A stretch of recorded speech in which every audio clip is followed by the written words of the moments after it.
So let's talk about some of the tighter restrictions that President Ramaphosa spoke about, saying that his government has in the past considered this. We're speaking now to Ntimane, who's a spokesperson for the National Liquor Traders Council.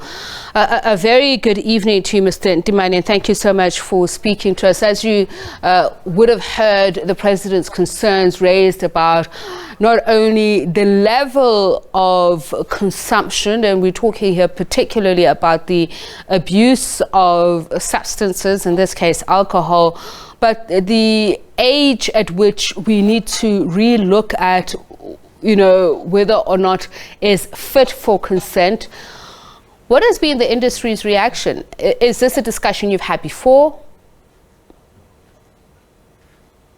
Thank you so much for the opportunity. And once again, our hearts go out to those families that have lost their loved ones. It was a very difficult day for some of us today, being parents, over and above being liquor traders. It was very sad. But coming back to your question, we concur with most of what the President said around tightening the liquor laws. But I think when you look at the issue of the age, raise the age limit from 18 to 25. I think to be careful around that space, because dealing with a situation where 13-year-olds died in a tavern, not 19-year-olds or 20-year-olds, but 13-year-olds. So what are we doing to ensure that the current laws are properly managed, are properly policed, so that we do not have a situation like we had in Enyobeni, God forbid. So we need to be able to deal and I think enforce the current laws that we have, but also need to understand that in South Africa, we have 9 different liquor laws, because each and every province has its own law. So maybe we need to have a bigger conversation to say, because this is a problem that affects the whole of South Africa. Maybe it's about time that we are bold enough and we only have one law, so that it allows all liquor law enforcement officials across the country to be able to manage such regulations. As it is now, it's fine wide apart, these laws that we have. And Northwest is its own law, Western Cape is its own law, KZN is its own law, even though we are one country. So maybe that's where we need to start. Okay, so, the President does speak about that in terms of a means test of sort. He says that we need to have or insert an objective test within the Act to determine whether alcohol has been sold to unlicensed outlets or individuals. Would this be a helpful way of carrying the conversation forward? I think, given what happened in East London and Enyobeni Tavern, we need to welcome any suggestions and be able to deliberate on them. But I think importantly now, we need to also bring in civil society positions. We need to bring communities. As you know, the taverns in the country operate right in the middle of the township. They are part of the ecosystem of what the township life is all about. Be able also to bring in civil society as and when we deliberate some of these liquor amendment bills, because at the end of the day, actions of taverns that are non-compliant or even that are filtering in our townships really affect our communities. So any engagement that seeks to find so that we avoid to so in East London should be welcome. Okay. So I want to talk about the laws first, and we'll talk about the role of civil society at a later stage. But he talks about the need for the introduction of a new liability clause for alcohol sellers. So, we can't paint everyone with the same brush. We know that some establishments are better policed than others, that some owners or sellers are more responsible than others, even from province to province, that there are differences in the manner in which licenses are approved, but even the areas with where the alcohol can be sold. So what I'm asking you is, do you agree that this frank conversation is needed in these areas as well? Yes, no, we fully agree that these conversations need to happen.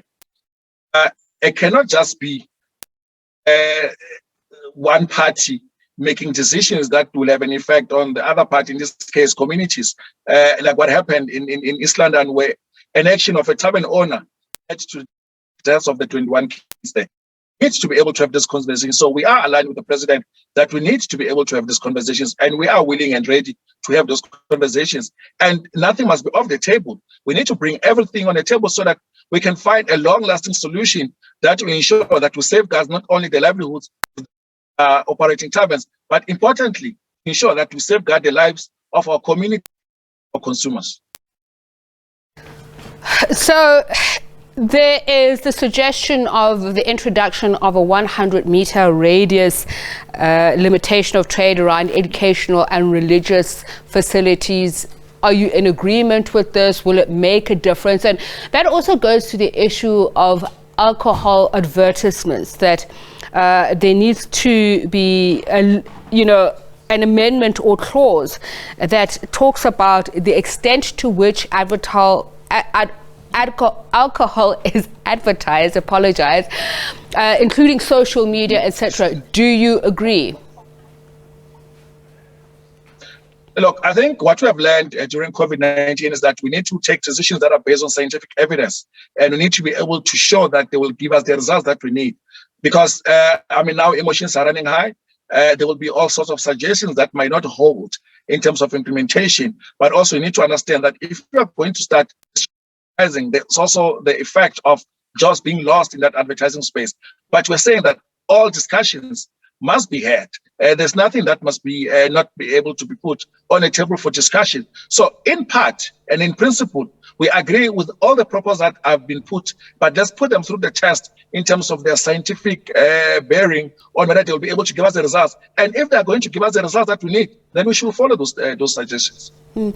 I mean, the president talks about taking reasonable steps to prevent the sale of underage or alcohol to underage persons. The measures that are already in place under the National Liquor Act, what loopholes exist? Because we have seen it where, and I'm not going to put the blame on whether somebody looks a certain age or not, because I've seen that some establishments use their own discretion to say, oh, this person looks old enough, which is clearly not enough, because people can disguise their age or they use fake IDs. What measures should owners and sellers of alcohol be taking to ensure that alcohol is not sold to underage persons? So I think we are dealing with two things, the sale of alcohol to underage and the access of alcohol to underage. So a 19-year-old can access alcohol legally so and drink it with his 16-year-old friend. How do we address that? But also importantly, what we need to understand is we have retailers that have now infiltrated our townships. We have shopping centers that have got retailers that are able to sell a six-pack of an alcohol beverage almost 50% cheaper than what you get at a tavern. So the notion that underage drinking is perpetuated by taverns is actually not true. Access to alcohol is available in township at a much cheaper rate at retailers in the shopping centers that we see mushrooming in our township. So we need to be able to have frank discussions around how do we deal with, one, the issue of access to alcohol for underage. Number two, ensuring that we pursue the agenda of responsible consumption for those that are over the age of 18, because we as a country have a problem of irresponsible consumption of alcohol. And I'm also just interested from an industry perspective, what are the differences, the salient differences between provinces? Because I know there may be slight, but there are differences in the provincial liquor acts of provinces, and the Western Cape, for instance, saying that it's looking at its own liquor rules to clamp down on the abuse of alcohol, saying the next step will include full regulatory impact assessment of the process, and the second would be a set of proposed amendments to the bills. So, should it be more centralized? Should there be greater streamlining of the liquor acts across the country? What changes ought to be made? We are of the view that there should be a centralized liquor act. I mean, the Western Cape, as an example, we are on record as saying that it's a very self-centered regulation that seeks to protect the interests of the retailers at the expense of taverns. And we've taken to the streets to show our unhappiness with the city of Cape Town which seems to put, certain measures in place that makes it difficult for liquor traders, especially taverns, to operate in that specific province. And we have said in the past that, we do not feel that we have a working relationship with the liquor board in the Western Cape, because if you look at all the townships combined in the Cape Town City Metropole, they have less outlets that have licenses than the waterfront shopping mall. So it seems that there is some tendency by the Western Cape government, for example, not to consider issuing licenses to provide for formalization to take place in a township space, and they are prioritizing the white-based areas. But be that as it may, if you look at the Northwest Province, for example, they're still using the 1989 Liquor Act. And if you look at other provinces like Gauteng, which is running on the 2003 Liquor Act as amended. So there are vast differences, and it doesn't make sense that in one country you will have so many different liquor laws which seeks to address one issue of irresponsible consumption of alcohol, but also of fostering a culture of compliance. Lucky, let me ask this question. Some of them may seem irrational, but and obviously we've got to look at every situation in context. I know the Western Cape, for instance, is very strict on handing out liquor licenses to establishments that are near the beach. If you look at Durban, particularly in KwaZulu-Natal, we know that there is a significant rate of drownings that can be attributed to alcohol drinking and abuse. The Northern Cape, we know, has a history of high levels of alcohol abuse. So those nuances, should they be reflected in the law, or should there be a blanket law that says when we look at these areas, selling alcohol near water is dangerous in general, therefore that should be outlawed? For instance, there is a suggestion that permanently confiscating seized liquor following the payment of an admission of guilt fine. So are these things that we should be looking through with a fine-tooth comb and saying these stay if we're going to talk about stricter licensing or access? I think there's room for uniformity, but I just want to first address a very particular point with regards to the Western Cape. The Western Cape does not issue licenses to black-owned taverns or liquor traders that seek to get licensed, and that's a fact. And if they want to dispute it, they must come with facts in terms of how many licenses they have issued to black-owned businesses in the past year in the Western Cape alone. So there's a serious anomaly there, but that's an issue that we're dealing with, and we have instructed actually our legal team to look into that and take the Western Cape government. Formally, what do they say? Like, when they deny black traders, what do they say? Is it obfuscated under regulation? How do they get away with it? So they're using an excuse that is under regulation, and yet when the retailers get into the township, somehow they come into the township already with a license on hand, which we do not understand, when our people have to wait for 18 months to get feedback in terms of whether they qualify for a license or not. But that is something that will be fully ventilated in our court processes that we seek to launch in the coming few weeks.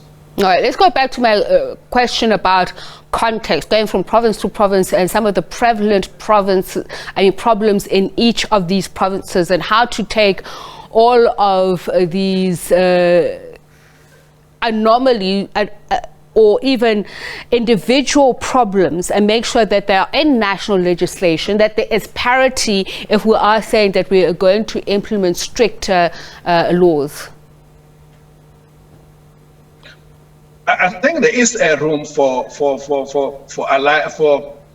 an alignment with all the liquor laws, yes, across all the provinces, because the key thing here is compliance. How do liquor traders comply with the relevant regulations that govern their license conditions? And key to that is not selling alcohol to minors, which means you don't sell alcohol to anyone who's under the age of 18. And if you have a reasonable apprehension that a person coming into an establishment is under the age of 18, then you can ask for an ID. And I know certain taverns in the wake of the Enyobeni tragedy that have now implemented the issue of IDs. And that is helping, and that is being welcomed by patrons to say that, we are now in a safe zones where we know that we will not be sitting with the people that should not be here because their age does not allow them to be here. But also, if you look at the trading hours, we can standardize trading hours across the country, where, as it stands now, the uniformity is that outlets that sell alcohol on an on-consumption basis open at 10 in the morning and they close at 2 a.m. But we feel that there is room to actually even look at that closing time and bring it big back, maybe to 12 midnight. But also the issue of not noise disturbance, that because taverns by very nature operate in the middle of townships, in households, that needs to be able to deal with the issue of noise, where music will be curtailed between certain hours and only be allowed at certain hours. But those things require liquor traders to be able to take the full responsibility of making sure that their operations do not affect communities. And I'm taking us back to Enyobeni. The issue at Enyobeni is because the outlet owner allowed what happened there to take place. Otherwise, he could not have allowed underage people to access his outlet without his permission. So whatever happened there. So, finally, what should be the punishment for liquor owners who do transgress the law, especially in terms of the legal drinking age, and even, as you say, the disturbance to communities? And what actions should communities be taking to put a stop to this kind of behavior?